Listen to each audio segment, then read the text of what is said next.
Continuando a leitura do livro Educando Meninos, iniciaremos agora a leitura do capítulo 9, As Origens da Homossexualidade, um tema bem atraente. Começa assim. Recebi há alguns anos uma nota escrita por um jovem bastante perturbado. Ele escreveu: Querido Dr. Dobson, tenho adiado isso por muito tempo, mas finalmente estou lhe escrevendo uma carta. Sou um menino de 13 anos. Ouvi suas fitas, preparando-se para a adolescência, mas não a série completa. Ouvi, porém, o que fala sobre sexo. Para ir direto ao assunto, não sei se tem um problema sério ou transitório. Não sei o termo para isso. Durante toda a minha vida, bem curta, tenho agido e me pareço muito mais com uma garota do que com um menino. Quando era pequeno, sempre usava esmalte nas unhas, vestidos e coisas assim.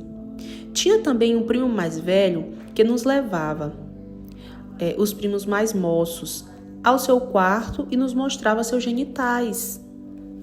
Estou com medo de ter uma tendência para a sodomia. Foi difícil para eu escrever essas coisas. Não quero ser homossexual, mas estou com medo. Muito medo. Isso foi também difícil de escrever.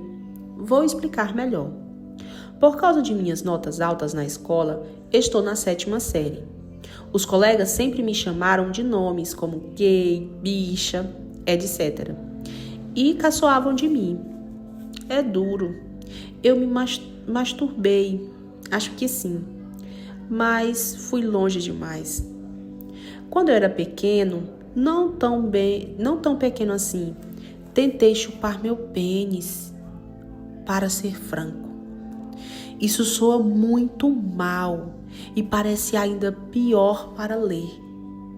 Oro para que eu não tenha nada errado. Bem recentemente, cometi atos tais como, aí entre parênteses, talvez cobiçar.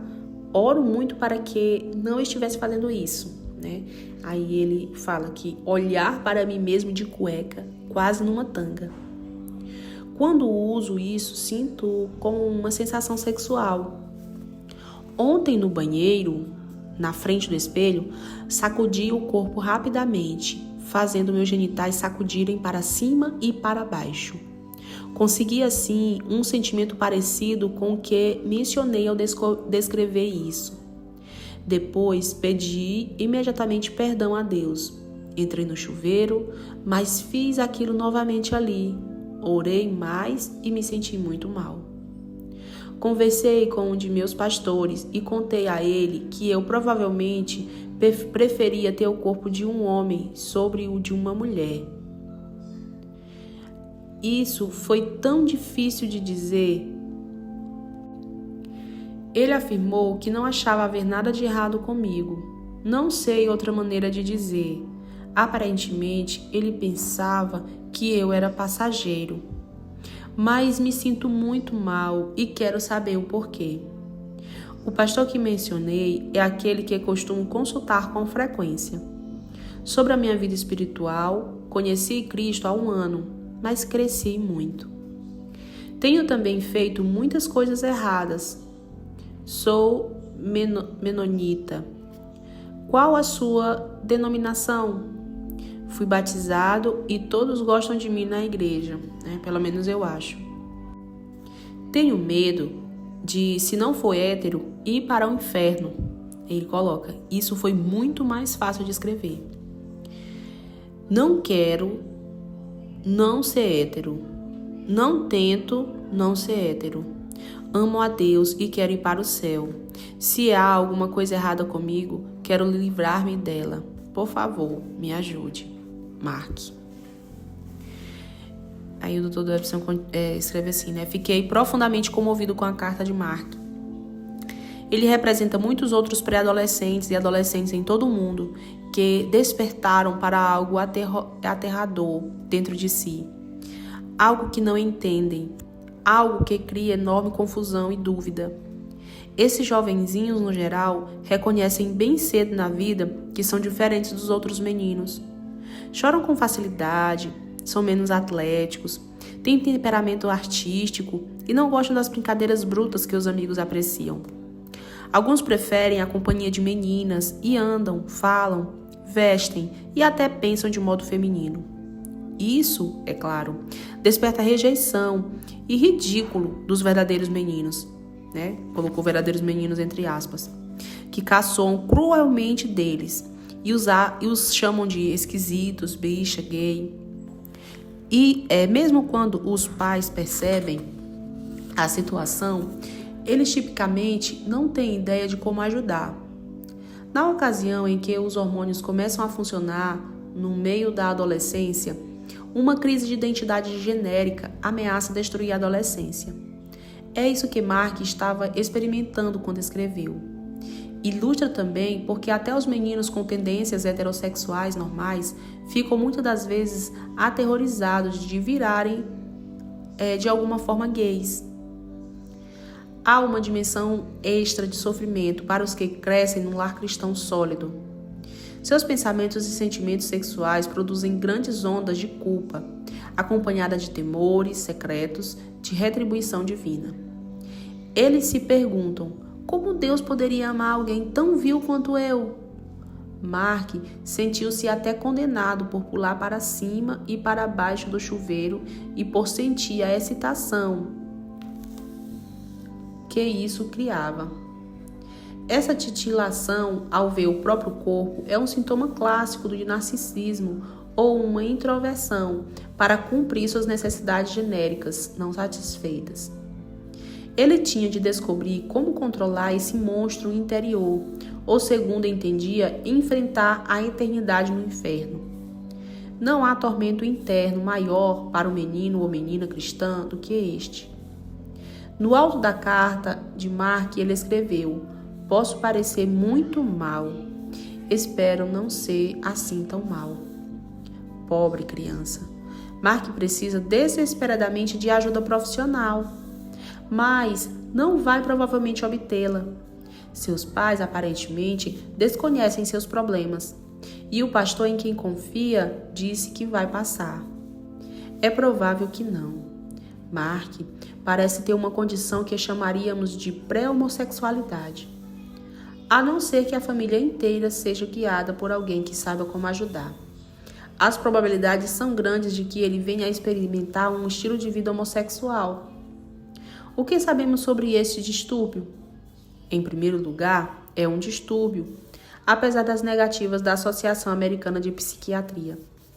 Grande pressão política foi exercida sobre essa organização profissional pelos gays e pelas lésbicas, alguns dos quais são psiquiatras, a fim de declararem que a homossexualidade é normal, né? Aqui novamente entre aspas, normal. O debate durou anos. Finalmente foi tomada uma decisão em 1973 para remover essa condição do seu manual de diagnóstico e estatísticas.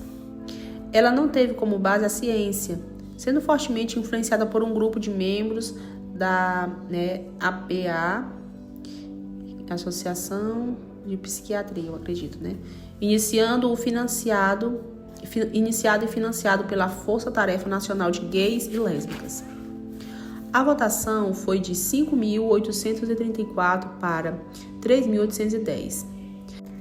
A Associação Americana de Psicologia, em pouco tempo, seguiu seu exemplo. Atualmente, os psicólogos ou psiquiatras que discordam dessa interpretação politicamente correta, ou até os que tentam ajudar os homossexuais a mudarem, ficam sujeitos a aborrecimentos contínuos e acusações de prática errada. A segunda coisa que sabemos é que o distúrbio não é tipicamente escolhido. Os homossexuais se ressentem profundamente ao ouvir que foram eles que escolheram essa inclinação para o mesmo sexo em busca de excitação sexual ou por qualquer outro motivo. É injusto e não o culpo por ficarem irritados com essa suposição. Quem dentre nós iria escolher deliberadamente um caminho que resultaria em afastamento da família, rejeição dos amigos, desdém do mundo heterossexual, exposição a moléstias sexualmente transmissíveis, tais como AIDS e tuberculose, e até um período mais curto de vida? Não. O homossexualismo não é escolhido, exceto em raras circunstâncias. Em vez disso, crianças e adolescentes confusos como Mark se descobrem lidando com algo que nem sequer compreendem. Terceiro, não há evidência de que a homossexualidade seja herdada, apesar de tudo que possamos ter ouvido ou lido em sentido contrário. Não existem geneticistas respeitados no mundo hoje que afirmem ter encontrado um chamado gene gay ou outros indicadores de transmissão genética. Isso não é para dizer que talvez haja algum tipo de predisposição biológica ou um temperamento herdado que torne o indivíduo sensível às influências ambientais. Os esforços para identificar tais fatores foram, entretanto, inconclusivos. Apesar dessa falta de evidência, as organizações de gays e lésbicas e seus simpatizantes na mídia tradicional continuam dizendo ao público que o assunto está encerrado, que os gays nascem assim. As revistas Times e New Witness alardearam em suas capas descobertas promissoras nesse sentido. A Time intitulou sua história Procure o Gene Gay e a Newsweek proclamou: o DNA torna alguns homens gays, Uma pergunta. A entrevistadora Oprah dedicou vários programas,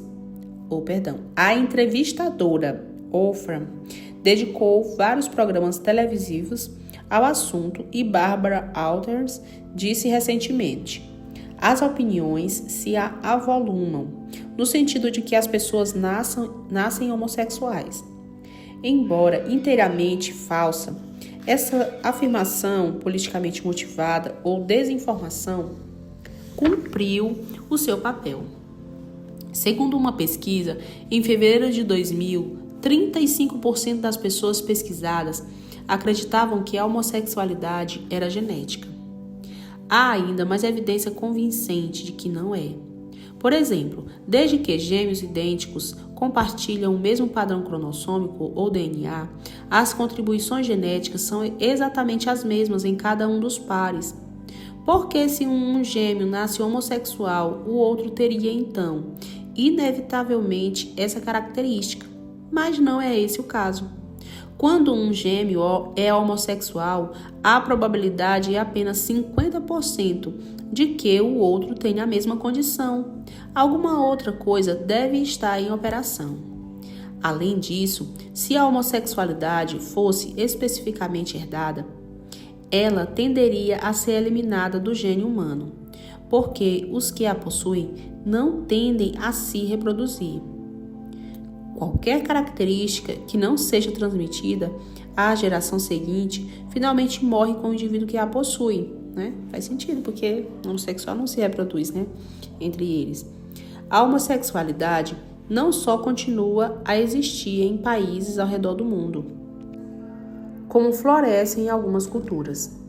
Se a condição resultasse de características herdadas, ela seria uma constante ao longo do tempo. Em lugar disso, tem havido sociedades no decorrer dos séculos, tais como Sodoma e Gomorra e os impérios grego e romano, em que o homossexualismo alcançou proporções epidêmicas. O registro histórico nos conta que essas culturas e muitas outras passaram gradualmente à depravação, como descrito pelo apóstolo Paulo em Romanos 1, resultando em perversão sexual em todas as suas variedades. Essas idas e vindas com o ciclo da vida das culturas não são a maneira como as características herdadas são expressas na família humana. Finalmente, se a homossexualidade fosse geneticamente transmitida, ela seria inevitável, imutável, irresistível e impossível de ser tratada. Felizmente, não é assim. A prevenção é eficaz, a mudança é possível, a esperança está à nossa disposição. E Cristo cura. Aqui também as organizações gays e lésbicas e a mídia convenceram o público que ser homossexual é tão predeterminado quanto a raça do indivíduo e nada pode ser feito. Isso não é verdade. Existem 800 ex-gays e lésbicas que deixaram o estilo de vida homossexual e encontraram interesse em sua recém-descoberta heterossexualidade. Um desses indivíduos é meu colaborador no programa Foco na Família, John Powell, que dedicou sua vida para cuidar dos que querem uma mudança e ajudá-los. Em certa época, ele estava muito envolvido na comunidade gay, marchou nas paradas Orgulho Gay e era um travesti. John encontrou finalmente perdão e cura num relacionamento pessoal com Jesus Cristo e passou a andar corretamente desde 1987. É casado com Anne, uma ex-lésbica, e tem 2 lindos filhos, né? Que legal, gente. Fico muito feliz quando eu vejo esses relatos, né? Apesar de um retrocesso momentâneo em que foi descoberto num bar homossexual, o que alegrou seus críticos, John não voltou à antiga vida, né? Essa questão de ter os deslizes, né? Todos estão sujeitos. Há umas centenas de histórias como essa que oferecem encorajamento aos que desejam sair do estilo de vida gay, mas não sabem como lidar com as forças em seu íntimo. Eu seria menos do que honesto se não admitisse que a homossexualidade não é facilmente vencida e que os que tentam, no geral, lutam ferozmente. Seria também desonesto dizer que não há esperança para os que querem mudar. A pesquisa confiável indica o contrário. O psicólogo George Hankins afirma que há considerável evidência de que a mudança de orientação sexual é possível, com ou sem intervenção psiquiátrica. Ele escreveu: num número considerável de casos, o distúrbio de identidade genérica é completamente resolvido. O Dr. Robert Stiesen, professor de psiquiatria da Universidade de Colômbia, criou um verdadeiro incêndio em maio de 2001, quando revelou os resultados de uma pesquisa numa reunião da Associação Americana de Psiquiatria. Spitzer, que havia liderado a decisão da APA em 1973, a fim de desclassificar a homossexualidade como um distúrbio da saúde mental, diz que suas descobertas mostram que algumas pessoas podem mudar de gay para hétero, e devemos reconhecer isso. Não era isto que seus críticos queriam ouvir. Aplaudimos o Dr. Epstein por ter a coragem de examinar e deixar exposto o mito da inevitabilidade. Com isso, vamos voltar à história de Mark e examinar o que está acontecendo dentro dele e de outros meninos que estão experimentando impulsos pré-homossexuais. Queremos também considerar o que causa o seu distúrbio de identidade sexual e o que pode ser feito para ajudar. A fim de entrar nesses assuntos, vamos nos voltar para o melhor recurso que encontrei para os pais e os professores. Ele é provido num livro notável intitulado Prevent Homosexuality. Aí tem aqui o nome do livro, né? Escrito pelo psicólogo clínico Joseph Nicolassi, PhD, e o Dr. Nicolassi segundo creio, a mais destacada autoridade na prevenção e tratamento da homossexualidade hoje. O seu livro oferece conselhos práticos e perspectivas claras sobre os antecedentes da homossexualidade. Gostaria que cada pai o lesse, especialmente os que têm razão para preocupar-se com seus filhos.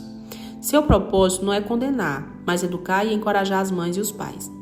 O Dr. Nicolassi me permitiu compartilhar certas citações de seu livro que vão responder a muitas perguntas. Estas são algumas das suas palavras. Há certos sinais de pré-homossexualismo fáceis de reconhecer, e os sinais surgem bem cedo na vida da criança. A maioria se ajusta ao título comportamento contrário ao gênero. São eles: primeiro, declarações repetidas do desejo de ser ou insistência de que ele ou ela é do outro sexo. Segunda, nos meninos, preferências para vestir-se como menina ou simular roupas femininas. Nas meninas, insistência em usar apenas roupas masculinas estereotipadas. Terceira, preferência forte e insistente para fazer papéis do outro sexo nas brincadeiras ou fantasias persistentes de ser do outro sexo. Quarto, desejo intenso de participar de jogos e passatempos do outro sexo. Quinta, forte preferência por companheiros de recreação do outro sexo. No início do comportamento homossexual, em sua maioria, ocorre durante os anos pré-escolares, entre as idades de 2 e 4 anos. Você não precisa se preocupar com a troca eventual de roupas. Deve preocupar-se, entretanto, quando seu menininho continua fazendo isso e, ao mesmo tempo, começa a adquirir alguns hábitos alarmantes. Ele pode começar a usar a maquilagem da mãe, evitar outros meninos da vizinhança e suas atividades brutas, preferindo ficar com as irmãs que brincam com bonecas e casas de boneca. Mais tarde, ele pode começar a falar com voz fina, pode usar os gestos exagerados e até andar de uma menina, ou ficar fascinado por cabelo comprido, brincos e lenços de pescoço.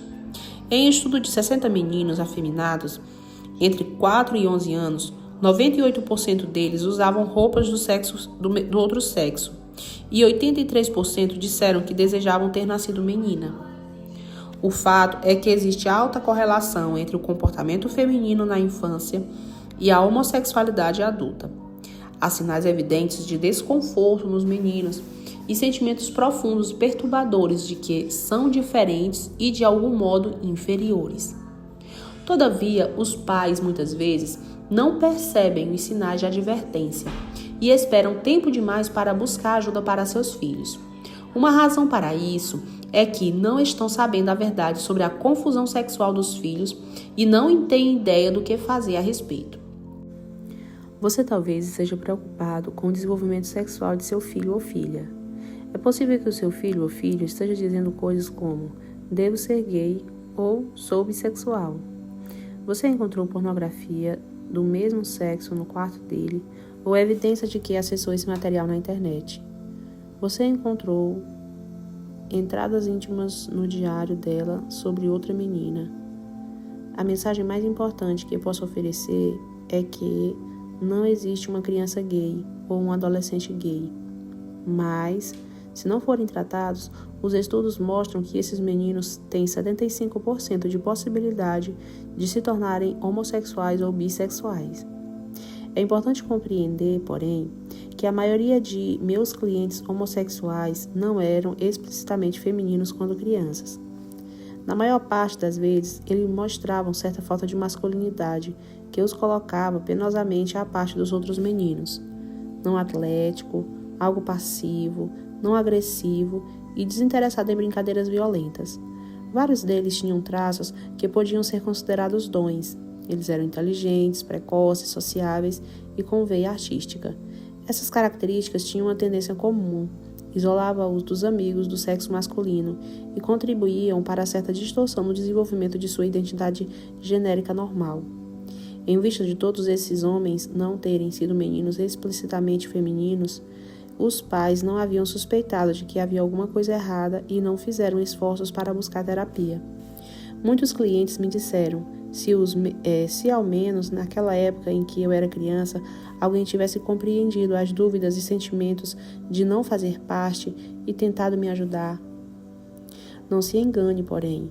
O menino pode ser sensível, bondoso, sociável, artístico, amável e heterossexual. Ele pode ser artista, ator, dançarino, cozinheiro, músico e heterossexual.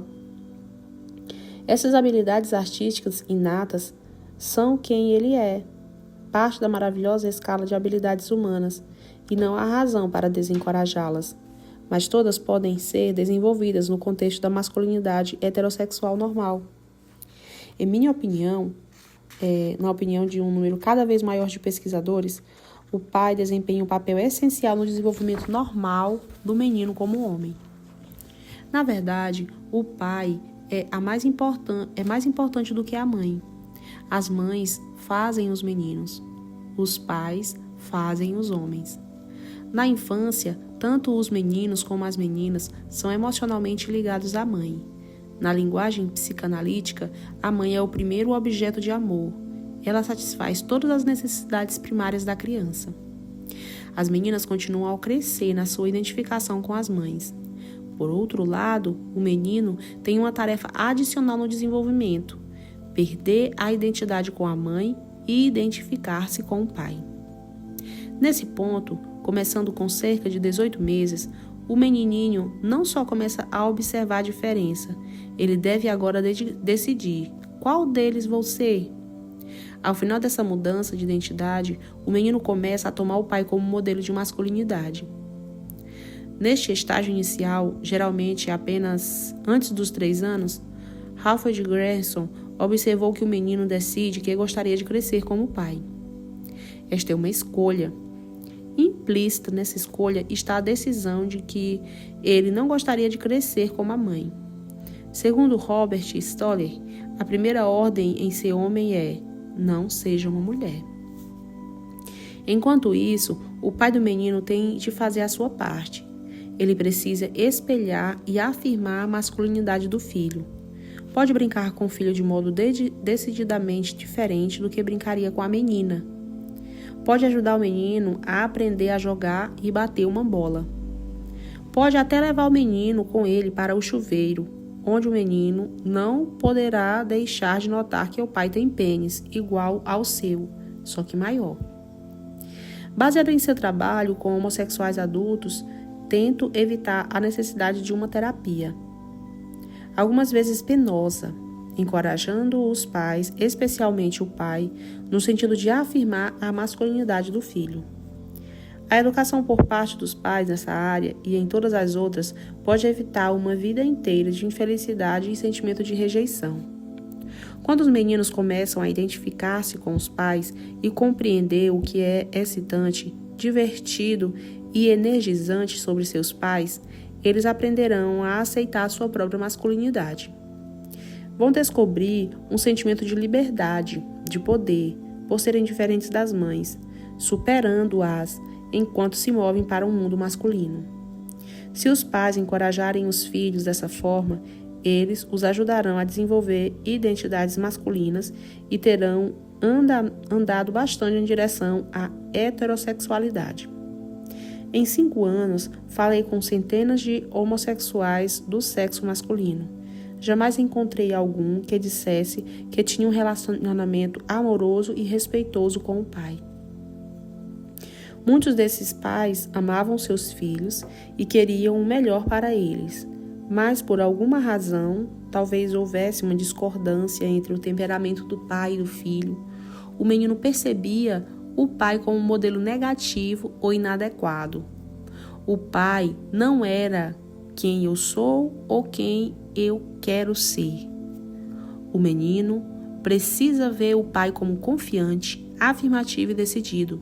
Precisa também dar apoio, ser sensível e amoroso. A mãe precisa recuar um pouco. O que quero dizer é: não o sufoque.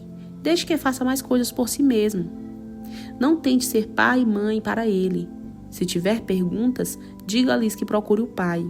Ela deve deixar para o marido tudo o que lhe é oportunidade para demonstrar que está interessado no filho, que não o está rejeitando.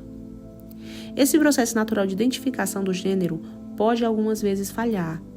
O falecido Ingvar Bierber, um proeminente pesquisador, observou que meninos pré-homossexuais são algumas vezes vítimas do relacionamento conjugal infeliz dos pais. Num cenário em que os pais estão batalhando, o meio de o pai vingar-se da mãe é abandonando emocionalmente o filho. Alguns pais acham meios de envolver-se em tudo, menos com os filhos. Eles se afundam em suas carreiras, viagens, esportes ou em várias atividades que se tornam tão importantes para eles que não têm tempo para os seus meninos, ou para aquele filho especial com quem é mais difícil de relacionar, porque não compartilha os interesses do pai. É possível que as atividades que este filho aprecia sejam mais sociais e menos tipicamente masculinas. Conheci pais que não tinham necessariamente outros interesses, mas permaneciam emocionalmente afastados da família. Vi um pai, um homem imaturo e inadequado, que declarou enfaticamente à mulher, antes do nascimento do filho, que não queria um menino, que rejeitou completamente o filho e é doido pela filha. Aparentemente, ameaçado pela ideia de ter outro homem na casa, este homem tornou-se seu desgosto. Tão claro que aos 2 anos seu filho estava, sem nenhuma surpresa, usando vestidos e brincando com uma coleção de bonecas. Por várias razões, algumas mães tendem também a prolongar a infância dos filhos. A intimidade da mãe com o filho é primordial, completa, exclusiva. O laço entre eles pode afundar-se no que o psiquiatra Robert Stoller chama de simbiose bem-aventurada. A mãe, porém, pode inclinar-se a prender o filho no que se transforma numa dependência mútua pouco saudável, especialmente se não tiver um relacionamento íntimo satisfatório com o pai da criança. Ela talvez coloque no filho demasiada energia, usando-o para satisfazer suas próprias necessidades de modo que não é bom para ele. Na terapia reparadora, nome dado pelos psicólogos para o tratamento de homossexuais, os meninos efeminados anseiam pelo que é chamado de os 3A, ou seja, afeto, atenção e aprovação do pai. Se um pai quiser que o filho cresça heterossexual, ele tem de quebrar a ligação mãe-filho adequada na infância, mas não para o menino depois dos 3 anos de idade.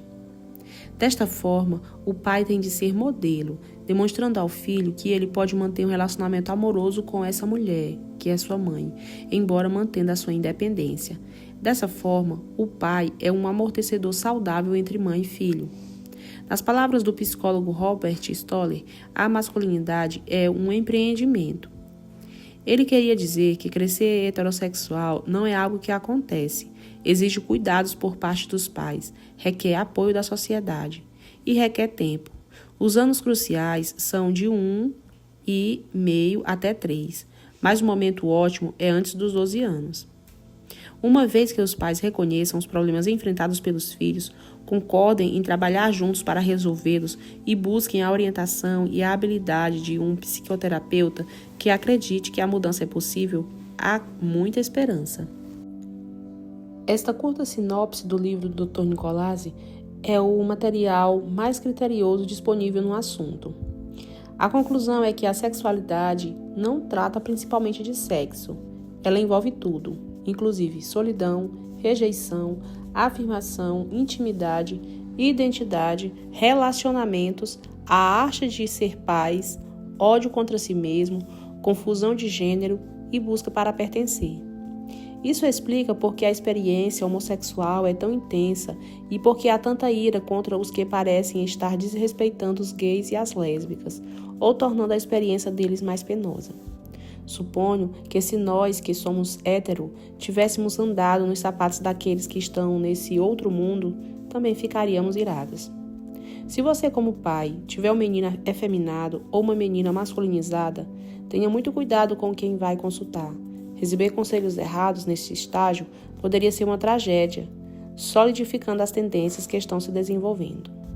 Em vista da direção que a maioria dos profissionais de saúde mental tomou, quase todos os psiquiatras, psicólogos e conselheiros iriam, acredito, usar a abordagem errada, dizendo a seu filho que ele é homossexual e precisa aceitar esse fato. Vocês, como pais, seriam então aconselhados a aceitar o comportamento afeminado como saudável e normal. Isso é exatamente o que você e seu filho não precisam. Você precisa aceitar a criança e afirmar o seu valor, sem levar em conta as características que observa, mas também trabalhar pacientemente com um terapeuta para redirecionar essas tendências. Quando decidir buscar ajuda, porém, deve saber que para muitos meninos pré-homossexuais, os sinais podem ser mais sutis, tal como incapacidade de ligar-se com outros iguais do mesmo sexo, sentir-se diferente e inferior ou desconforto com o seu gênero. Algumas vezes, uma visita a um profissional é necessária para determinar se a criança corre ou não risco. Há ainda outra causa de distúrbio de identidade de gênero que devemos examinar. Ela resulta do abuso sexual na tenra infância. O estudo indicou que cerca de 30% dos homossexuais dizem ter sido explorados sexualmente quando crianças, muitos deles repetidamente. Essa experiência pode ser devastadora e, dependendo de quando ocorre, pode mudar a vida da vítima. Apesar do mal do abuso, está havendo um esforço vigoroso hoje para acabar com o tabu contra o sexo entre homens e meninos. Esta campanha para mudar as atitudes sociais está sendo tratada na literatura gay e lésbica e está até começando a aparecer na imprensa tradicional. Por exemplo, a revista Weekly Standard, 1º de janeiro de 2001, publicou um artigo de fundo sob o título A Pedofilia Chique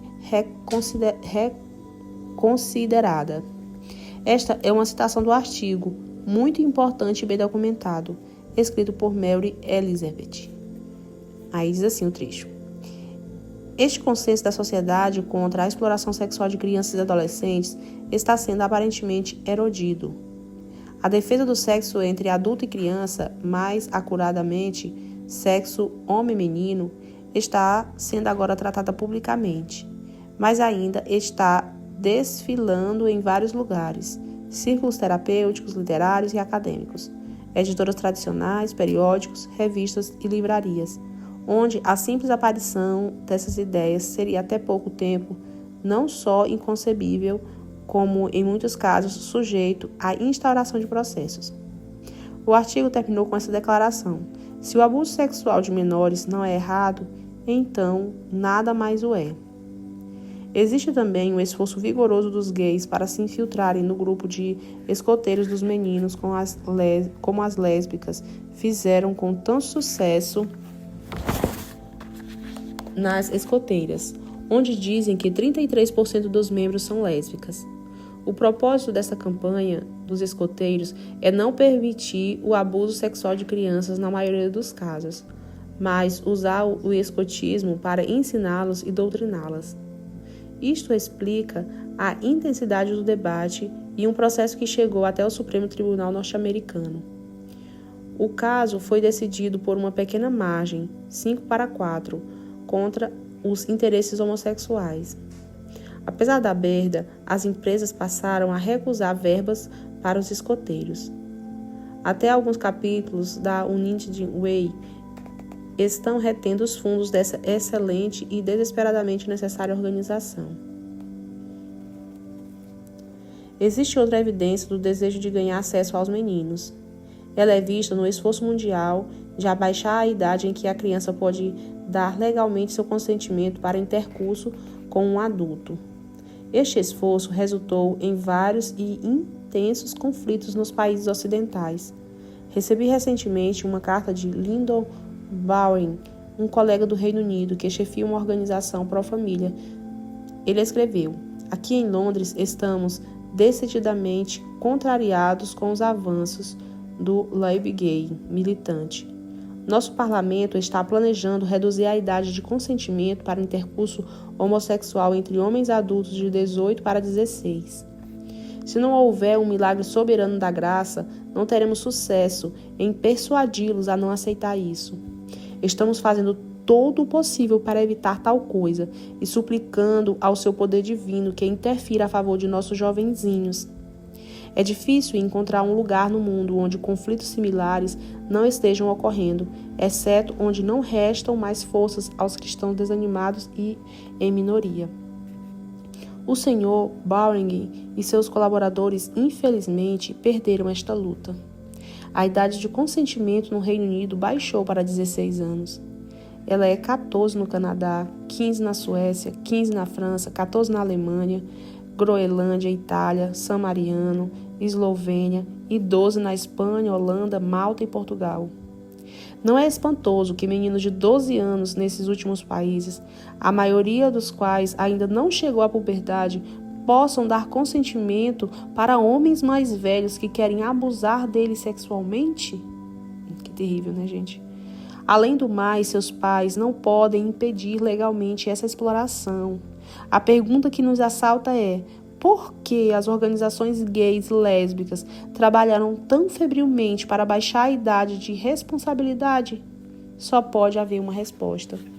A evidência mais chocante desse assédio às crianças apareceu no seguinte artigo, escrito por Michael Sweeting, que trabalhou para uma publicação chamada Gay Community News. Ele foi lido durante um debate no Congresso pelo congressista William Dunaway, que também o incluiu no registro do Congresso. Este é um pequeno trecho dessa declaração revoltante.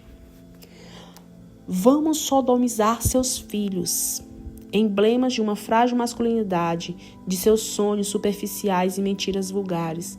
Vamos seduzi-los nas escolas, nos dormitórios, nos ginásios, nos vestiários, nas quadras de esporte, nos seminários, nos grupos de juventude, nos banheiros dos cinemas, nas casernas do exército, nas paradas de caminhões, nos clubes masculinos, nas casas do Congresso.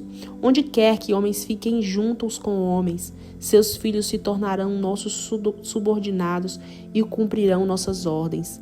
Serão refeitos à nossa imagem, vão ansiar por nós e adorar-nos. Todas as leis proibindo a atividade homossexual serão revogadas. Em vez disso, serão expedidas leis que produzam o amor entre homens. Todos os homossexuais devem unir-se como irmãos. Devemos nos unir artística, filosófica, social, política e financeiramente. Só triunfaremos quando apresentarmos uma face comum para o odioso inimigo heterossexual. A unidade familiar, campo crescente de mentiras, traições, mediocridade, hipocrisia e violência, será abolida. A unidade familiar, que só refreia a imaginação e reprime o livre-arbítrio, deve ser eliminada. Meninos perfeitos serão concebidos e criados no laboratório genético.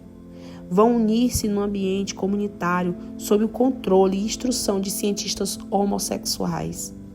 Todas as igrejas que nos condenam serão fechadas. Nossos únicos deuses são jovens bonitos. Aderimos a um culto de beleza moral e estética. Tudo que é feio, vulgar e banal será aniquilado, desde que estamos afastados das convenções heterossexuais da classe média. Temos liberdade para viver de acordo com os ditames da pura imaginação. Para nós, demais, não é suficiente. Seremos vitoriosos porque estamos cheios da amargura feroz dos oprimidos, forçados a desempenhar partes aparentemente diminutas em seus tolos espetáculos heterossexuais por meio das idades. Nós também somos capazes de disparar armas e guarnecer as trincheiras da revolução final.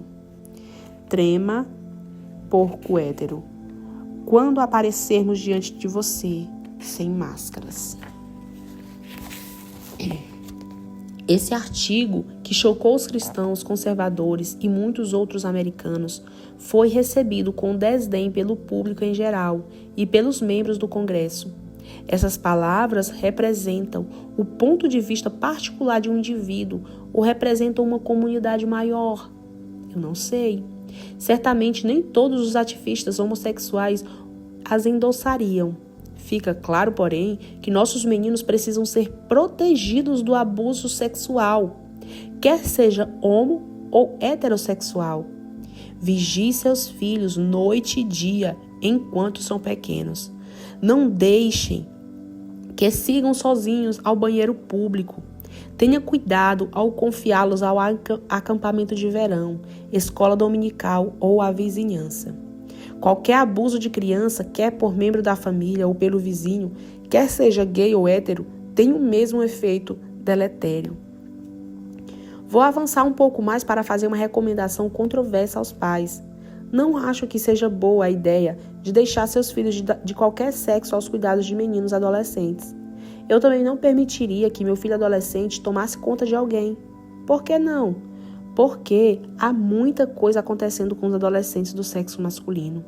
É uma preocupação que invade todos os aspectos da vida. O impulso sexual dos meninos atinge o seu pico entre as idades de 16 e 18 anos. Sob essa influência, crianças têm sido prejudicadas por bons meninos que não pretendiam nada de mal, mas que foram seduzidos pela curiosidade de experimentar e explorar. Estou certo de que muitos de meus leitores vão discordar de mim nesse ponto e podem até ficar chocados com minhas palavras. Na vasta maioria dos casos, seria seguro ignorar minha advertência, mas eu simplesmente não arriscaria durante os anos vulneráveis. Há muita coisa em jogo. Já conversei com um grande número de pais que se arrependeram de ter entregado o filho a alguém que julgavam confiável. Faço esta recomendação sabendo que ela vai confundir e talvez até irritar alguns de vocês. Trata-se simplesmente da minha opinião, baseada em incidentes desastrosos que testemunhei ao longo dos anos. Voltando ao tema da homossexualidade, fico preocupado não só quanto ao abuso sexual de meninos e meninas, mas também com o que eles estão aprendendo com a cultura em geral. De repente, todo mundo parece estar falando de um assunto que eu não conhecia até cerca de 11 anos de idade. Parecemos agora determinados a contar a toda criança de 5 anos sobre esse aspecto da sexualidade adulta. Nossas escolas públicas parecem estar se movimentando inexoravelmente nessa direção. Em vista do que discutimos neste capítulo, você percebe como ensinamentos difundidos podem criar uma terrível confusão para os meninos pequenos, que estão passando por crise de identidade quanto ao gênero? E as outras influências culturais, inclusive a televisão e o cinema, que estão insistindo que os meninos e meninas pensem como gays e experimentem comportamentos de inversão de papéis? Quando combinados com a ausência ou displicência dos pais, podemos começar a entender por que a incidência da homossexualidade parece estar crescendo e por que mais e mais crianças e adolescentes estão afirmando que acham que são homossexuais. À medida que a instituição familiar continua a se desfazer, estamos colocando os fundamentos para outra epidemia como as que ocorrem historicamente. Mães e pais, estão me ouvindo? Este movimento é a maior ameaça para os nossos filhos. É de especial perigo para seus meninos de olhos arregalados, que não têm ideia da desmoralização planejada para eles. Eu pergunto, há algo mais importante do que tomar tempo para proteger seus filhos e estar presente quando eles mais precisam de você? Penso que não. Vou terminar referindo-me novamente a Mark e outros meninos que parecem efeminados, confusos quanto ao seu gênero ou cronicamente desconfortáveis com os iguais do mesmo sexo. Pais, vocês não têm tempo a perder. Procurem ajuda profissional para aqueles que parecem estar em dificuldades e orem por eles todos os dias. Pais, comecem a aplicar os princípios descritos pelo Dr. Nicolasi e, de todas as maneiras, deem aos seus meninos o que eles precisam mais urgentemente: você. E assim nós encerramos este capítulo tão importante. Não esquece de seguir o canal, viu?